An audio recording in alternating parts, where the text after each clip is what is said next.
Kathryn McEvoy was born in 1915 in Mansfield, Ohio, where she stayed her whole life and is still currently residing there at the age of 97. She was a teenager during the Great Depression, only 14 when it struck in 1929 with the fall of the stock market. At the time, she was living with her mother and stepfather, and her family was affected by this turn of events along with the rest of her town, state, and country. Kathryn acquired beneficial skills during this time, many of which have shaped traditions and generations among her family today. These skills were exemplified in this family portrait taken with her father and siblings. Kathryn altered the clothing for herself, which only started the lifelong passion for sewing and knitting clothes and other memorabilia.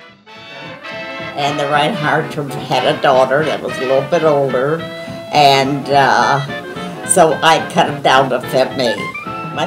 My brothers were wearing hand-me-downs from a cousin in New York.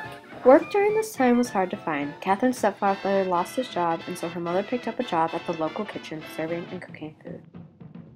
Also during this time, the New Deal programs were implemented and sent Kathryn's brothers west, along with many other young men looking for money during the Great Depression. Bill and Nick both belonged to the Civilian Conservation Corps was set up by Franklin D. Roosevelt during this time to help men find jobs and money, while also helping preserve and improve the nation's land.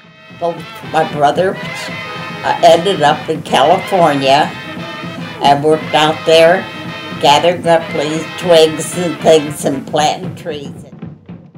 Meanwhile, back home in Mansfield, Ohio, Kathryn was becoming involved with Walter McEvoy. He only lived about a block and a half away from me, but since he was about a year and a half older than me, why, he was ahead of me in school. The couple eventually got married August 9, 1933, when Kathryn was 17 and Walter was 19. It was not unusual for people to get married young back there then.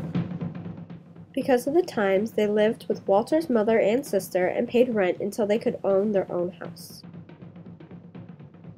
The 1930 census shown here includes Walter, his mother Irene, and his sister just 3 years before Kathryn and Walter got married.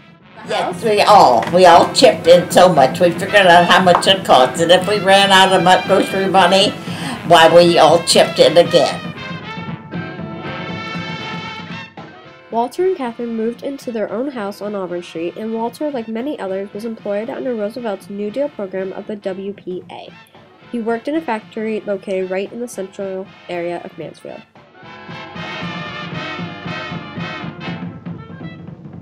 We're happy for the WPA, PA, and because that was a big help.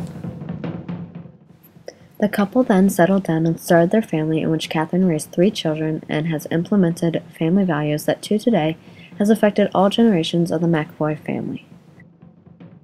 Even though the Great Depression did not harm Kathryn or her family in a great deal, it did have its effects on them and did shape their lives throughout the 20th century.